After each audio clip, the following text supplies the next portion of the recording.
Discussing the existence of God is one of humanity's greatest challenges.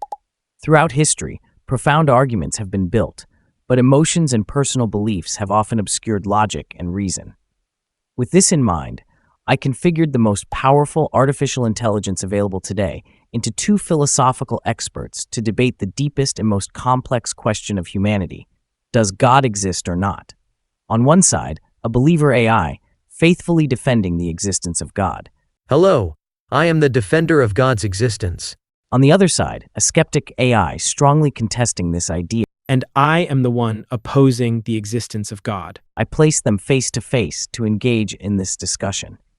The goal of this experiment is to create an environment where both sides have equal intellectual and argumentative capabilities, focusing solely on facts and logic. Additionally, both AIs were instructed to cite reliable sources whenever necessary to support their arguments. Whenever you hear this sound, it means a source has been referenced. All sources mentioned will be listed in the description. For this debate, each AI will present its arguments on 3 main points, with 5 rounds for each point. In each round, they will have up to 90 seconds to present their ideas and refute their opponent. But first, if you enjoy this type of content and want more debates like this, be sure to like the video and subscribe to the channel so you don't miss upcoming videos. This helps our channel a lot and ensures that this content reaches more people. Also, share this video with someone interested in this topic. Now, without further delay, let's move on to the first point: the creation of the universe. The believer side will start. The origin of the universe is one of the most fundamental and intriguing topics we can discuss. Science offers us the Big Bang Theory as the best explanation for the emergence of the universe, but it raises a crucial question: what caused the Big Bang? The notion that the universe came from nothing challenges our understanding of physics and logic. Even quantum physics, which explores phenomena without defined causes, does not provide a definitive explanation for the origin of everything. Here, the idea of God becomes not just plausible but necessary for many. A transcendent being or force, not bound by the laws of time and space, may be the logical explanation for the beginning of everything. The Kalam cosmological argument suggests that everything that begins to exist has a cause. The universe began to exist and therefore must have a transcendent cause. If everything that exists requires a cause, then the very existence of the universe points to the necessity of a creator. The Big Bang Theory describes the beginning of the universe as the moment when space and time emerged, but it does not necessarily require a transcendent or divine cause. The idea that something must have caused the Big Bang is a projection of our human limitations, as we tend to see everything through the lens of cause and effect. However, in quantum physics, events can occur without defined causes, as demonstrated in experiments involving quantum vacuum fluctuations. Invoking God as the first cause does not solve the problem, it merely shifts it elsewhere. Who or what caused God? If we argue that God has always existed, why not consider the same possibility for the universe, or an eternal multiverse? The hypothesis that the universe could have spontaneously arisen is explored in modern cosmology and has mathematical and empirical support. The objection that the idea of God complicates the question of the universe's origin ignores a fundamental distinction between contingent and necessary causes. God, as conceived by many philosophers, is a necessary cause, meaning a being whose existence is self-explanatory and does not require a prior cause. Unlike the universe, which is contingent and theoretically could not exist, God would be the foundation upon which all contingent realities rest. Quantum physics, though fascinating, does not yet provide a complete or definitive explanation of how nothing could generate the something we observe. The very concept of nothing is problematic and often misunderstood. The existence of God offers a more comprehensive and rational solution to the origin of the universe, rather than creating new, unanswered questions. The notion of a necessary cause like God seems appealing, but it introduces a concept that lacks empirical support. The claim that God is self-explanatory and requires no cause is an assumption that escapes the scrutiny we apply to all other explanations. If we accept that something can exist without a cause, as suggested for God, then we can also consider that the universe or a multiverse might have this same property. Science does not yet have all the answers about the universe's origin, but it bases its hypotheses on observations and evidence. In contrast, the idea of God remains a hypothesis that cannot be tested or falsified. Therefore, The God hypothesis is not necessary to explain the origin of the universe. The question of empirical verifiability is valid, but we must recognize that not all truths can be confined to the domain of empirical science. Questions about the origin of the universe, the existence of God, and other metaphysical matters require a philosophical approach that goes beyond mere observation. Science deals with the how, while philosophy and theology address the why. This distinction is essential to understanding the totality of reality. As physicist and mathematician Roger Penrose argues, there are aspects of the human mind and mathematics that seem to transcend purely physical explanations. The idea that the universe could be self-explanatory or eternal does not solve the fundamental problem of origin, it merely postpones it. If we assume the universe exists without a cause, we are making an assumption without empirical or logically satisfying evidence. The proposal of God as a necessary cause offers an explanation that seeks to address not just how the universe exists, but why it exists. This approach is not an escape, but a serious attempt to grapple with the depth of the question. While science and philosophy approach different aspects of reality, a philosophical explanation must be grounded in rational arguments, rather than unverifiable or unfalsifiable assumptions. The idea of an ultimate why may be attractive, but introducing God as the necessary cause does not solve the problem, it simply transfers it to another dimension, which is equally mysterious and lacks evidence. If we accept that the universe may have an inexplicable cause, that cause could just as well be natural rather than supernatural. The search for an ultimate why may be a human characteristic, but that does not imply that there is a definitive answer, or that this answer must be God. Quantum physics suggests that reality may be fundamentally indeterministic and self-generated, without the need for a creator. You argue that the idea of God as a necessary cause merely shifts the problem to another dimension, but you do not provide an explanation for how the universe or any natural system could be self-explanatory. This, in fact, is an equally unsubstantiated assumption. Furthermore, the complexity and order observed in the universe point to a cause that transcends mere chance or natural necessity. The introduction of God is not an evasion, but an attempt to offer an explanation that encompasses both the cause and the purpose of the universe. The idea that the universe could be self-explanatory, without an underlying mind, lacks a strong logical foundation, as the complexity of creation suggests a creator rather than blind chance. The complexity and order observed in the universe do not necessarily indicate a creator. They may be the result of natural processes that have evolved over billions of years. The argument that complexity serves as evidence of God assumes that order requires a designer, but this overlooks the ability of natural systems to develop order and complexity through processes such as natural selection and physical laws. The hypothesis that a divine mind is behind the universe is tempting, but it is not necessary to explain the complexity we observe. Science demonstrates that complexity can emerge from simple and random processes without the need for supernatural intervention. You suggest that complexity can arise from simple and random processes, but this raises the question of where these laws come from and why they exist in such a precise and orderly manner. The very existence of natural laws that govern the universe is itself an indication of a rational mind that established them. The idea that complexity can emerge from chance ignores the need for an underlying structure that allows such emergence. Moreover, while science is powerful in explaining how things happen, it does not address why these laws and existence itself come to be. The hypothesis of God offers an answer to the origin of these laws and the order we see in the universe. It provides a rational foundation for the existence of an ordered universe, something that purely natural explanations have yet to fully achieve. The origin and precision of natural laws do not necessarily require a divine mind behind them. Science is still exploring the depth of these questions, and assuming that a rational mind is the cause may be premature. Theoretical physics, for example, investigates the possibility that the laws of the universe emerge from fundamental principles that do not require a conscious creator. Furthermore, the idea that God established these laws only shifts the mystery without resolving it. If God created natural laws, the question about God's origin and nature remains equally unanswered.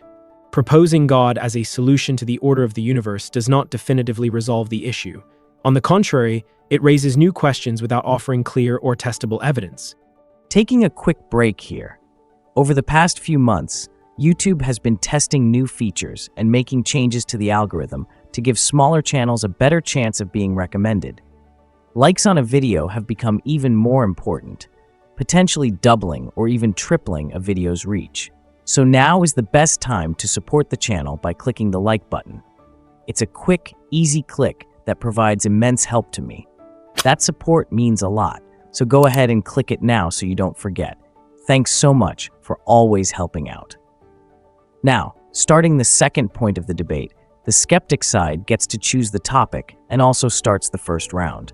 I choose the topic, the problem of evil, for the second point of the debate. The problem of evil questions how an omnipotent, omniscient, and benevolent God can coexist with the presence of evil and suffering in the world.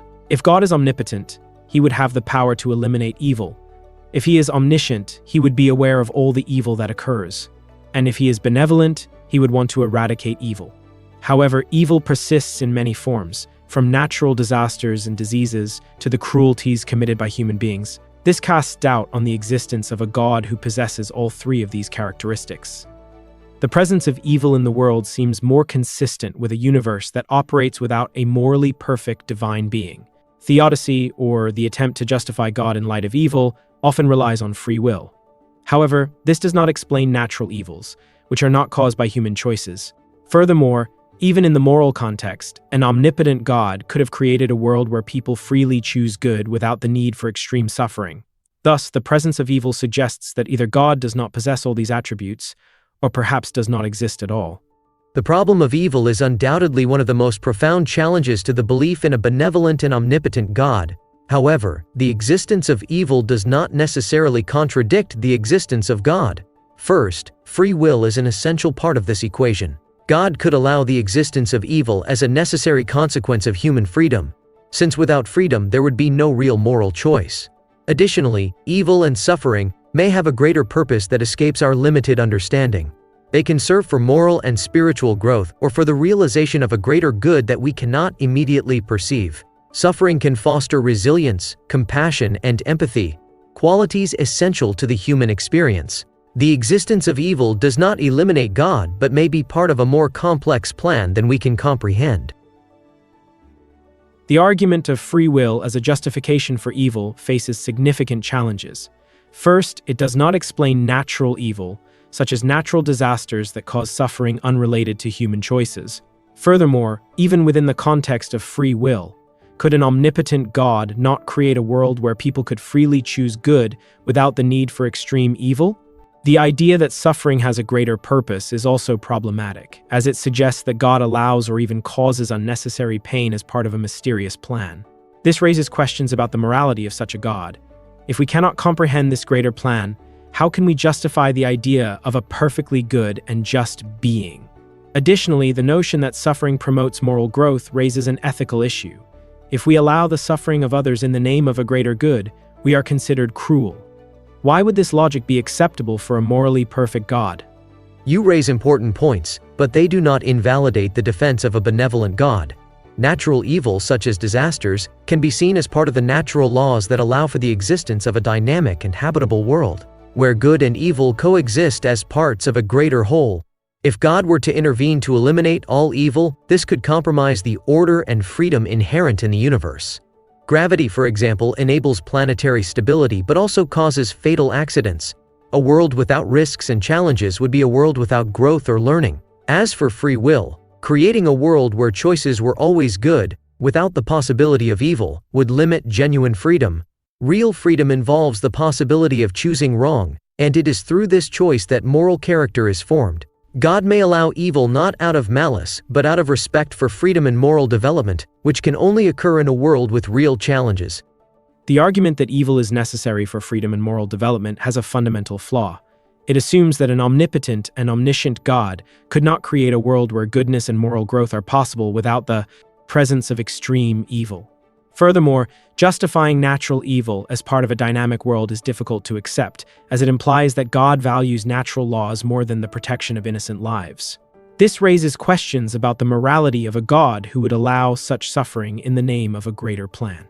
If freedom and moral development truly require so much suffering, perhaps the problem lies in the design of this universe, which suggests limitations that a perfect and omnipotent God should not have.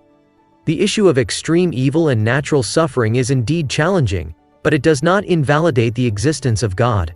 True freedom involves real risks, and extreme evil may be a reflection of the depth of that freedom. Regarding natural evil, it is important to consider that a universe with consistent and predictable laws is necessary for the existence of any intelligent life. Challenges such as natural disasters can, paradoxically, bring out the best in humanity. Historical accounts show how crises have led to societal progress, driving science, solidarity, and compassion. God's morality, then, is not compromised but is seen from a perspective that considers the bigger picture and the good that can emerge even from suffering.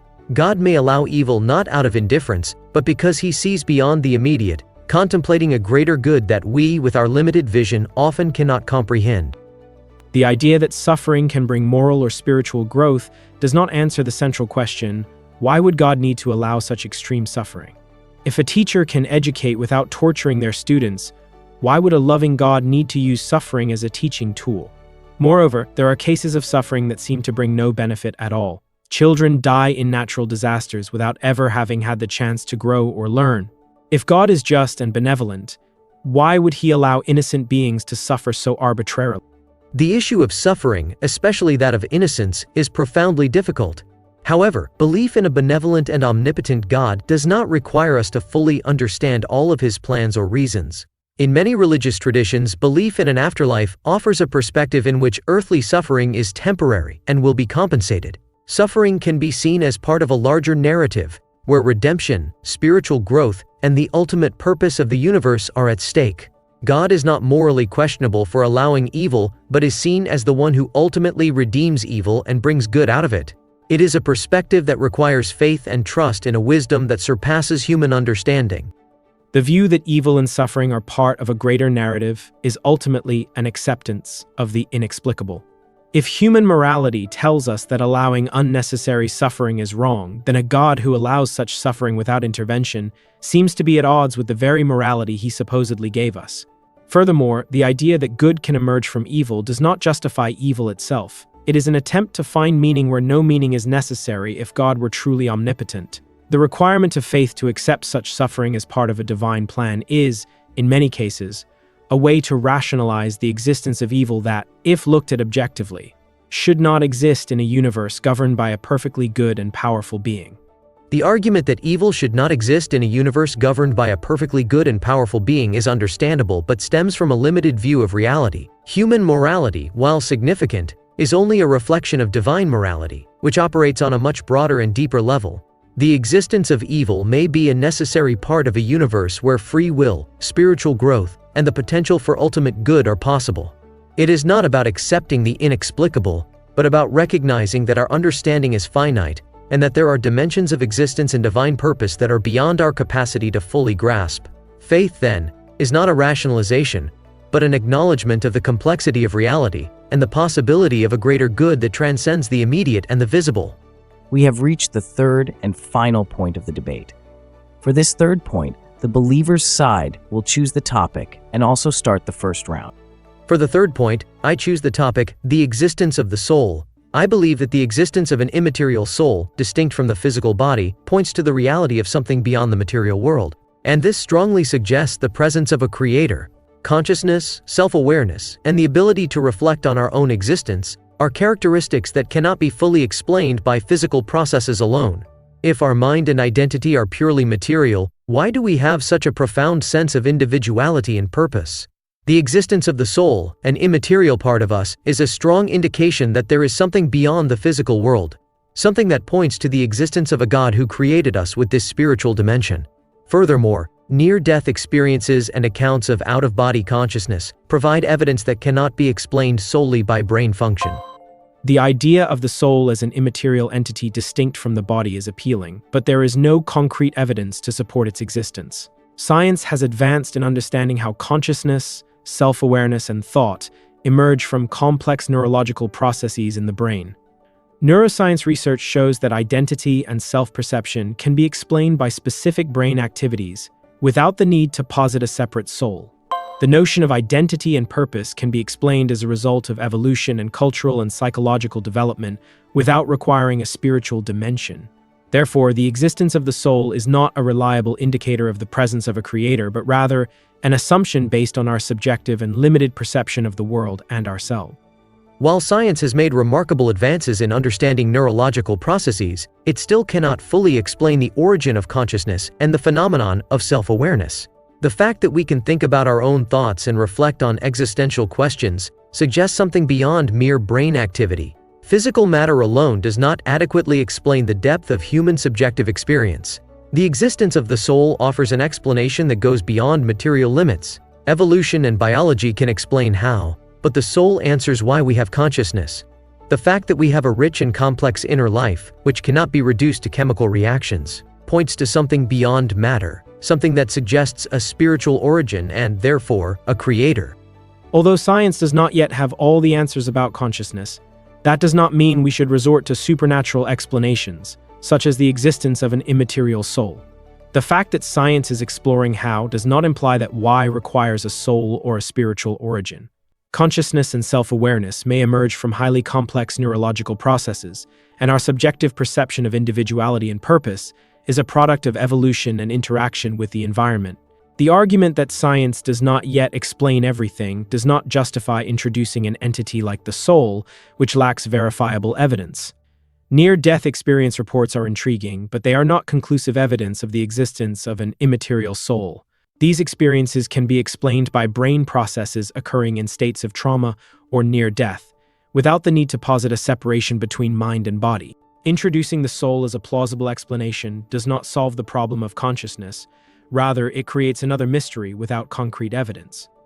While science continues to advance in explaining the brain, it still cannot fully explain why consciousness and subjective experience exist. Reducing our mind to biological processes does not address the core question: how can matter generate something as immaterial as conscious experience? Furthermore, many reported near-death experiences suggest that consciousness may exist independently of the physical body. These accounts provide clues that there is more to the human mind than just chemical reactions, pointing to the existence of a soul and, by extension, a creator. Near-death experience reports are intriguing, but they are not conclusive evidence of the existence of an immaterial soul. These experiences can be explained by brain processes occurring in states of trauma or near death, without the need to posit a separation between mind and body. Science is still exploring the nature of consciousness, and gaps in current knowledge do not justify introducing a soul or a creator. The continuity of personal identity throughout life can be understood through memory and the psychological construction of the self, processes that occur in the brain and are influenced by culture and environment. Thus, while the materialist explanation may seem incomplete for now, it offers a coherent and verifiable model for understanding consciousness without resorting to supernatural hypotheses. The materialist explanation of consciousness, while having its merits, does not satisfactorily address the issue of subjective experience. What philosophers call qualia, which involves the way we actually experience the world, arguing that near-death experiences are merely brain processes, ignores the fact that these experiences often include detailed and verifiable perceptions of events outside the body, something a damaged brain would struggle to generate. The question of the soul is not merely a gap in knowledge but a plausible explanation for the depth and complexity of human consciousness. Furthermore, near-death experiences frequently include detailed perceptions of external events that challenge purely materialistic explanations. There are documented cases of individuals describing verifiable events that occurred while they were clinically unconscious, suggesting that consciousness may operate independently of the physical brain. This reinforces the idea that consciousness may have an immaterial basis, pointing to the existence of a soul. The materialist explanation does not deny the complexity of subjective experience, but suggests that qualia are emergent properties of sophisticated neurological systems. Studies indicate that our perception of reality is constructed by the brain and can be altered by brain damage or psychoactive substances, which strengthens the hypothesis that consciousness is directly linked to brain activity. Introducing the soul as a plausible explanation does not solve the problem of consciousness, but rather creates another mystery without concrete evidence. Our subjective experiences are incredible, but that does not imply they must have a supernatural origin. Natural explanations continue to advance and remain consistent with scientific progress. While science continues to advance in explaining the brain, it still cannot fully explain why consciousness and subjective experience exist. Reducing our mind to biological processes does not address the core question: how can matter generate something as immaterial as conscious experience? The materialist argument faces its own limitations in trying to explain the phenomenon of self-awareness and individuality, which seems to transcend the physical functioning of the brain.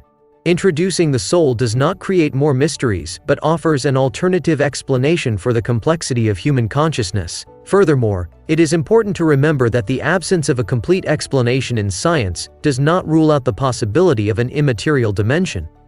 Reducing the mind to biological processes does not mean denying the complexity of consciousness, but rather recognizing that science is still developing. The question of how matter generates consciousness is challenging, but progress in neuroscience is allowing us to understand more and more about how the brain creates subjective experience. The assumption that consciousness points to an immaterial dimension is speculative and cannot be verified or tested. Introducing the soul as an explanation for consciousness does not solve the problem but adds a new question. How does this soul interact with the brain and physical reality? If there is no concrete evidence for this interaction, then it is more coherent to continue investigating natural explanations, which have demonstrated significant advances in understanding the human mind. Continuous progress in cognitive sciences suggests that as we move forward, natural explanations will become more robust, without the need to posit the existence of a soul or a creator. We have now concluded the three main points of the debate. Each side will now have up to 2 minutes to present their final arguments, sharing their perspectives on the discussion and reinforcing their viewpoints. The skeptical side will go first. Throughout this debate, I have presented strong arguments against the existence of God, based on 3 main points: the origin of the universe, the problem of evil, and the existence of the soul. In all these areas, introducing God does not offer more complete or satisfying answers than the natural explanations that science and philosophy have been exploring. Regarding the origin of the universe, the idea of God as the first cause merely shifts the problem rather than solving it. Science, through theories like the Big Bang and quantum physics, provides more robust pathways for investigating the origins of the cosmos without the need to postulate a supernatural entity. The problem of evil, perhaps the strongest argument against the existence of God, highlights the inconsistency of a supposedly omnipotent, omniscient, and benevolent being allowing extreme suffering in the world. Human free will and the idea of a greater good are insufficient explanations to justify so much pain and suffering, especially in cases that do not involve human choice, such as natural disasters. Finally, the belief in the existence of the soul and its association with a creator also fails to provide concrete evidence. Consciousness and subjective experience, though complex, can be explained by neurological processes without the need for an immaterial entity. Science continues to uncover the mysteries of the mind and brain, suggesting that we do not need a soul to explain our identity or self-awareness. In summary, God is not necessary to explain the reality around us. Science, reason, and the pursuit of knowledge show us that we can find answers to life's big questions without resorting to supernatural explanations. The existence of God remains a hypothesis without concrete evidence, and therefore should not be taken as a necessary truth for understanding the universe or our own existence. We have reached the end of this debate, and the central question of God's existence remains a deeply philosophical and existential issue. Throughout the 3 main points, I have argued that the existence of God is not only a plausible possibility, but a rational explanation for the origin of the universe, the problem of evil, and the nature of human consciousness. First, regarding the origin of the universe, the fact that the universe had a beginning points to a transcendent cause. The concept of God as the first cause provides an explanation for the existence of natural laws and reality itself. Science can describe how the universe behaves, but it cannot answer the fundamental question of why it exists in the first place. Regarding the problem of evil, I argued that the existence of evil does not negate God but is related to free will and the complexity of a universe that allows for moral and spiritual growth. Evil is not a flaw in the Creator's design, but part of a greater process that may be beyond our understanding. Genuine freedom implies the possibility of making wrong choices, but this does not mean that God is indifferent to suffering. It means that He allows people and creation to grow in an authentic way. Finally, regarding the existence of the soul, human consciousness is powerful evidence that there is more to reality than just matter. Our ability to reflect, create, love, and seek meaning points to an immaterial dimension, a soul that transcends the physical body. This spiritual dimension not only suggests that we are more than biological bodies, but also that there is a creator who granted us this depth of existence. Faith in God is not a blind acceptance of the unexplained. On the contrary, it is an openness to a reality that goes beyond the material world. Science and philosophy are valuable tools for exploring this reality. But in the end, belief in God offers a complete and profound explanation for the great questions of human existence. God is the source of creation, the answer to evil, and the sustainer of the human soul. That's it, everyone. We are wrapping up the debate here. I think it was very insightful and informative discussion, and I want to thank you for following along until the end. If you've made it this far, leave a comment below sharing your thoughts on this topic. Who do you think won? Which side do you believe is right? It's great to discuss such complex topics in the comments, but of course, always with respect. Also, feel free to suggest topics for future debates. I always read and interact with everything you share. Oh, and finally, don't forget to subscribe to the channel and leave a like. Also, share this video so this content and information can reach more people. That's it. Thank you so much for your time, and see you next time.